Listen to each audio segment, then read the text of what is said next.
Right now, salting every street in the city. Madison taking drastic steps to improve safety on the roads as another storm heads our way. And a homicide this weekend in Beloit. Police give us an update on their investigation, and we'll hear from the victim's family member. Plus, an uncertain future for a new affordable housing project in Middleton. What's holding it up? Straight ahead. From the Channel3000.com Alert Center, this is News 3 Now at 6. And thanks for joining us tonight. Southern Wisconsin is once again gearing up for another snowstorm. Several cities have already declared a snow emergency for tomorrow morning, and Madison is doing something they have not done since the 1970s. Tonight, we have team coverage on the impending storm. Chief Meteorologist Gary Canalti is in the Weather Center, and Amanda Quintana is live on Madison's west side. Well, let's begin with Gary and our first alert forecast. Well, the snow is on its way. It's already starting to spread into southwestern Wisconsin, and the heaviest snow will probably arrive just before midnight and continue through much of the overnight hours. As you can see on Doppler track, the snow has been moving from Iowa into southwestern Wisconsin. The snow has been falling at the rate of about an inch an hour down toward Cedar Rapids, Iowa, and quite a bit of snow has been reported there already. You can see visibilities right now still around 4 miles in Platteville and Monroe, where they're getting some light snow. Dubuque, Iowa at a mile visibility, although they were down to a quarter of a mile visibility and heavy snow just within the last hour. Temperatures are in the mid to upper 20s through much of southern Wisconsin, around 30 in a few spots, certainly cold enough for snow. Winter storm warnings in effect for Dane County and areas to the north and west through midnight tomorrow night. Areas south and east of Dane County, those winter weather advisories run through midnight tomorrow night. Expected snowfall about 6 to 9 inches in and around the Madison area and in a swath to the southwest and northeast. A little lesser amounts over southeastern Wisconsin, where there could be a period of some light freezing rain or freezing drizzle tomorrow morning. Heaviest amounts of snow will be up toward the Dells and into central Wisconsin. Some places could see over a foot of snow when all is said and done. By tomorrow morning, temperatures will be holding steady in the upper 20s. Look for the heaviest snow overnight, then light snow through much of the day tomorrow before it tapers to flurries. Tomorrow's high temperature at 30 degrees. Later on, I'll take a look at what we can expect in the wake of the storm. Gary, thank you. And ahead of the storm, the Madison Streets Division salted all residential roads. And that is something they have not done since the 1970s. Amanda Quintana is live in a neighborhood on the west side with more on why this decision was not taken lightly. Amanda? Yes, well, we all know that the more salt that we have on our roads, the worse it is for our lakes. So this was a big decision, but you can see the roads behind me. They're still very icy. They have that packed ice down on it, and that was making for some dangerous conditions. And that's what caused Madison officials to make this decision that they haven't made in about 50 years. Neighborhood streets aren't used to seeing these trucks before a storm.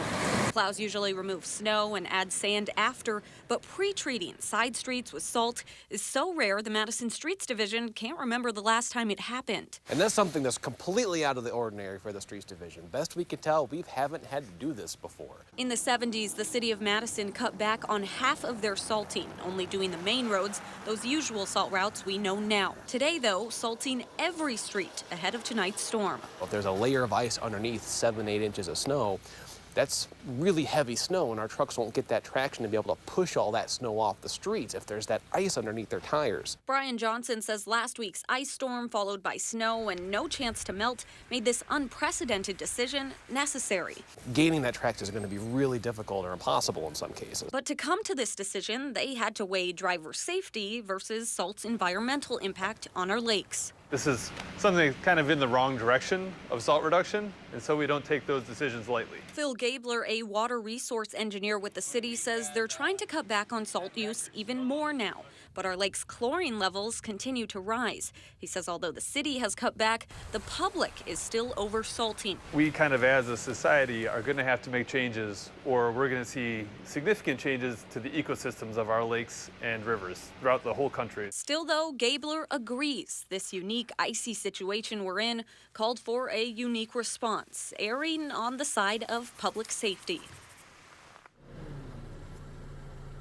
Now, as for the impact of that extra salt, it's kind of like we had another additional storm because they really just doubled the salt. Now, I did speak to a representative from the Clean Lakes Alliance, and they agree that although salting is bad for the lakes, they say it's more important to be safe on the roads. Amanda Quintana reporting tonight. Amanda, thank you. And local stores are running out of ice melt. Do It Best in Mount Horeb sold out over the weekend after a fresh shipment just on Friday. They sent a truck 2 hours north to find some today. They blame the shortage on less snowfall in recent years. They started cutting back on their supply because the demand had decreased. Everybody did that. Everybody cut back because you weren't selling a lot. And then this year hit, and now that's why everybody's out. I've even called other retailers to try to see if I can get some from them, but just to help my customers, and everybody's out. And stores don't like to purchase too much early in the season because we don't get enough snow. It actually can go bad and waste. 17 people and their pets are not allowed back home tonight after being displaced by a fire at their condo complex in Madison South Side this afternoon. The first call came in around 2:30 to the 2100 block of Luann Lane. The fire spread up to the roof and the attic and was put out about 45 minutes later. Beloit police are releasing footage, hoping it will help them get enough information to make an arrest in the city's first homicide of the year. Let's have it on Vine Street Saturday. 28-year-old James Tompton was found fatally shot in the driver's seat of a still running vehicle, shot by a person apparently in the passenger seat. Maddie O'Neill with the latest from Beloit. Beloit police say this isn't a random shooting, but they're looking for help in finding a man who may have answers in this crime that took away a young father. James was always so quirky, and he always knew how to get a laugh out of you. There's a lot Carol Tompton will never forget about her nephew, James Tompton. His smile, his sense of humor, just his loving person. He was really sweet. Their sentiments echoed by his friends and family members we spoke with, who all bring up Tompton's children, including a baby daughter. He loved his babies so much. We extend our condolences to the family of James Tompton. We are working diligently to investigate the death and to bring the perpetrator to justice.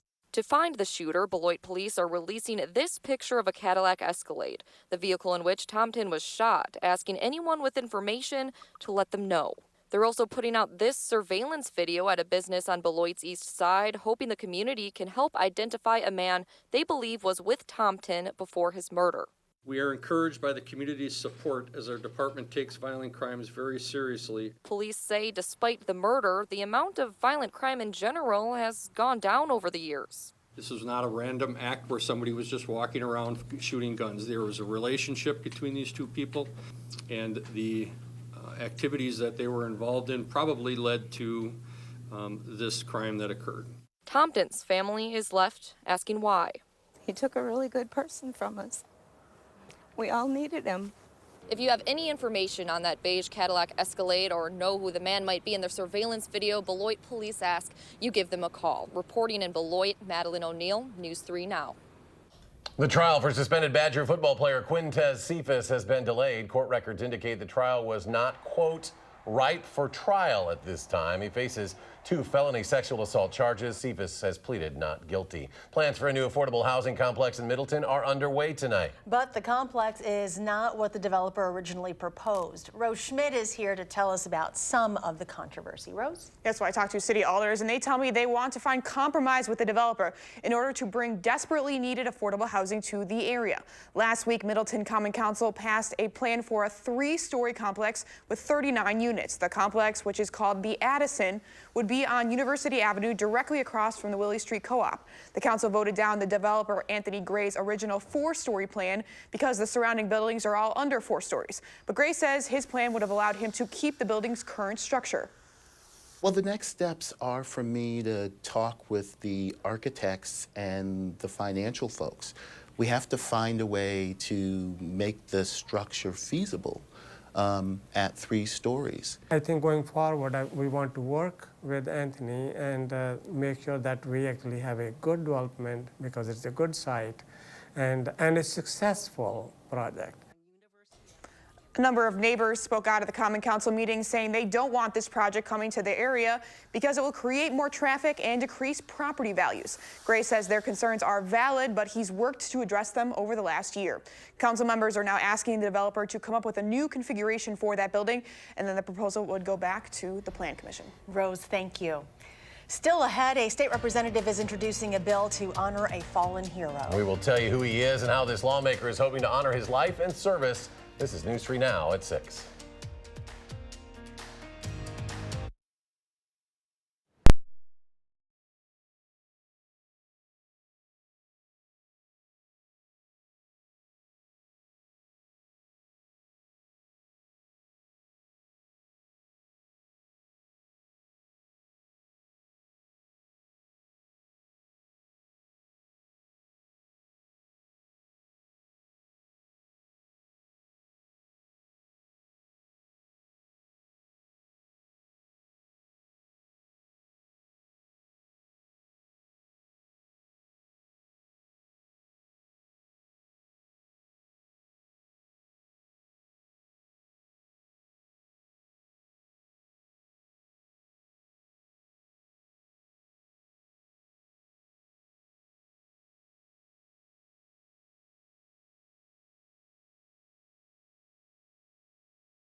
A stretch of Highway 33 between Baraboo and Portage is set to be named in honor of a veteran. Jamie Perez tells us who this man was and why this section of highway couldn't be more perfect to honor him. When you envision a highway, honor and memories might not be the first words that come to mind. But this stretch of Highway 33 between Portage and Baraboo is perfect for just that. Or at least it's going to be. We don't give enough attention to the heroes of the last few generations, and he's definitely one of them. He is Staff Sergeant Daniel Bush, a Silver Star and Purple Heart hero. I actually grew up with him, so we spent a lot of time in the summers and did a lot of hunting and trapping and fishing. In a lot of ways, he was my best friend. That's what made it difficult when I finally accepted that he wasn't coming back. If you don't know who Daniel Bush was, he's a family man first and a hero who was portrayed in the movie Black Hawk Down. If it wasn't for Dan's actions, 5 members on the helicopter would never survive. They cut down and said, "This is Staff Sergeant Daniel Bush." I think about him every day, and I'm always trying to do something to keep his memory alive. This highway will be the best way to do just that after it's named in his honor. There's 3 reasons why this is so perfect. 1, Brian and Dan used to go hunting in this area. 2, My grandparents and a lot of our family members are in that cemetery. that cemetery along this stretch of highway is also where Dan peacefully rests. And 3, Dan's mom lives just off this highway. When we were fishing that last summer, he was home, and he said that he didn't think he'd be coming back, but he couldn't talk about it. And I said, "Yes, you will be coming back." And he didn't. While she never got to see her son come back home, she will get to see that sign put up honoring him. How the community can so selflessly give this to him and his family to remember just how much he gave for everyone else. That was Danny. He was always there, ready and willing to help. In memory of someone whose family will never get to see him again, this stretch of highway in his name will be the perfect way for his family to have him home forever. Nobody can take that away from him or anybody. Jamie Perez, News 3 Now. The bill to have that stretch of highway named in Dan Bush's honor will be released for signatures on Thursday. After about a week, State Representative Dave Considine says they will formally introduce it to the Assembly Speaker. A new machine is helping Dane County officials tackle the opioid epidemic, even inside jail walls. It looks like something you'd see in a TSA line at the airport. It screens anyone coming into the jail for contraband that can't be found in a typical pat-down body search. For jails, that means fewer illegal or banned items can make it inside. People's desperation in terms of getting things like opioids into the jail. They put them in places where just a pat-down search is not going to find them. Tonight at 10, Jamie Perez shows us how the new technology works and what people are trying to sneak in that's not getting past them. Still ahead tonight, after a slow start, it's turning out to be a pretty good season for winter business. And Chief Meteorologist Gary Canalti will join us once again with his full forecast, find out how much snow we can expect and when it'll start falling when News 3 Now at 6 returns.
Snow may be wreaking havoc on our roads, but it has been a boost to those who need it for their favorite winter outdoor activities. Nathan McGree, owner at Tyrrell Basin, says most ski hills can't operate without the real snow, but it does help drive business and allow them to open more trails where they can't make artificial snow. They're going to get some more.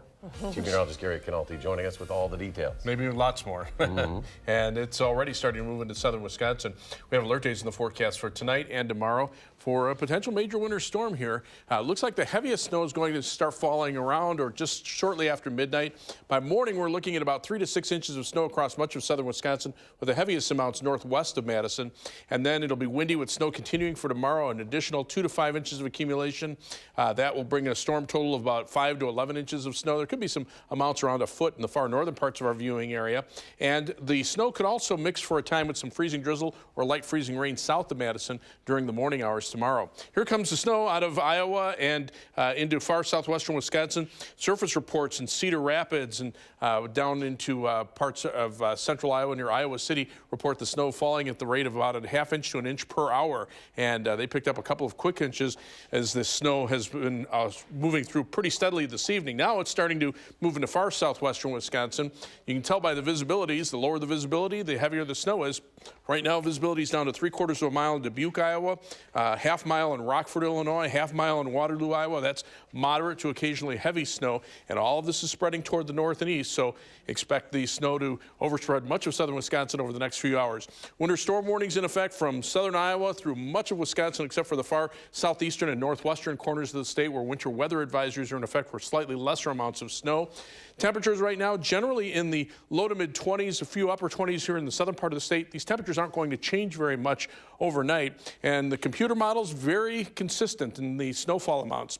The U.S. GFS computer model showing about a 6 to 10 inch snowfall over southern Wisconsin. The European computer model, very similar numbers, about 7 to 10 inches through much of southern Wisconsin, with the heaviest amounts just to our north into central and northeastern Wisconsin, where some places will pick up between a foot and maybe 15 inches of snow. Live view from the Queen Bee Radio Skycam in Platteville. The snow's starting to come down pretty steadily there.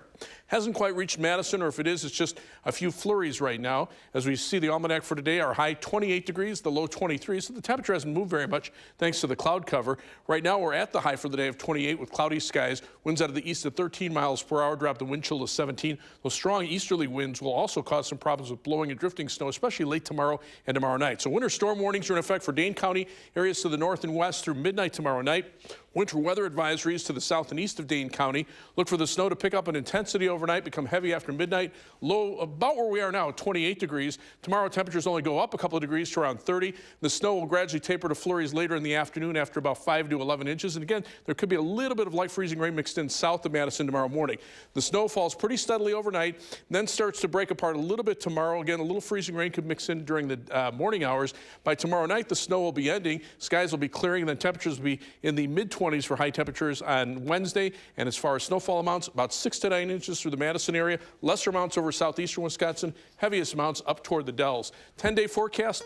Next weather system, not quite as intense. Some light snow from late Thursday into Friday, and another chance of snow about Tuesday of next week. Well, the Badgers with another tough ranked opponent tomorrow. We'll show you what Ethan Happ says is the key to a win. That's next in sports.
Well, Badgers offensive lineman John Dietzen is calling it a career. The left tackle had 1 season of eligibility left in college.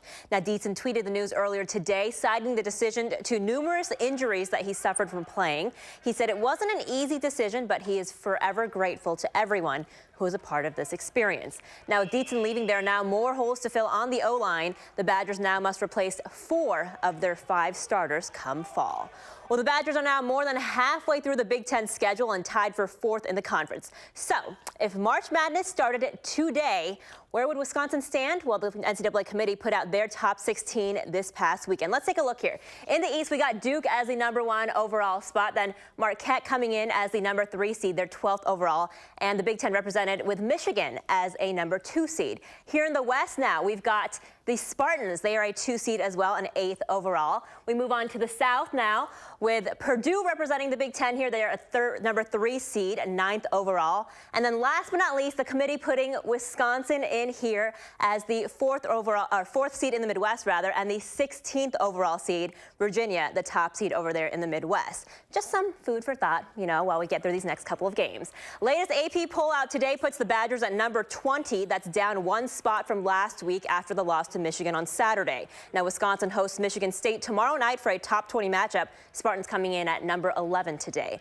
But they have lost their last 2 of 3 games to Purdue and Illinois. It's kind of like against Michigan, where we know going in it's going to be a real competitive game, real hard fought, and it's going to be down the stretch, you know, who's going to make, you know, more plays or less mistakes. The Bucks, meanwhile, coming off of a loss to the Magic, but they were without Giannis. He is scheduled to play tonight. The team is in Chicago, and the Bulls are not good, so the Bucks should be A-OK regardless. Tip-off at 7 p.m. The Brewers equipment trucks have arrived in Phoenix, Arizona, just 2 days ahead of the day that the pitchers and catchers are scheduled to report to spring training. By the way, the team has updated its facilities out west, a new 82,000 square foot clubhouse, along with an 8-lane batting tunnel and a practice field that matches Miller Park's dimensions. The Prep Mania Game of the Week returns on Thursday night with a battle for first place in Big 8 girls basketball. Middleton and Sun Prairie are both 13-2 in the conference. You can watch that game with Jay Wilson and Bill Brophy live on channel3000.com. That's 7:15 on Thursday night. Well, it's been 2 years since legendary Wisconsin hockey coach Jeff Sauer passed away after a battle with pancreatic cancer. And in his memory, one high school hockey player is honored with the Jeff Sauer Award every year. Now, last year, Edgewood goalie Shane Ryan was given the inaugural award, and this year there are 4 finalists. 2 from our area, Dane Lupke, he's a senior at Wanakee, and Haley Meskin, who is a senior at West. She plays for the Metro Lynx. Badgers men's head hockey coach Tony Granato will present the award to the winner on February 27th at the WIAA State Hockey Tournament, guys. So definitely a big honor for those 4. And high school teams trying to catch up after missing some games my gosh, due to the I know. weather, and hopefully we don't have more of those, but it's possible. Right? Tomorrow may be one of those days, but we have to get through some snow tonight. In fact, just spreading in from the south and west, just about up to the Madison area. Visibility is down to 1.25 miles now in Monroe and 3/4 mile in Dubuque, Iowa. So the snow definitely picking up in intensity to our south and west. Temperatures right now, upper 20s. Winter storm warnings, Dane County and areas to the north and west through midnight tomorrow night. Winter weather advisories for southeastern Wisconsin. Crawford and Grant counties, the warning runs till 9 p.m. tomorrow. 6 to 9 inches of snow in the Madison area. Heavier amounts to the north, little lighter amounts to the south, where there could be some freezing rain mixed in as well. Gary, thanks a lot. Thanks for joining us for News 3 at 6. Enjoy your evening, and we'll see you back here at 10.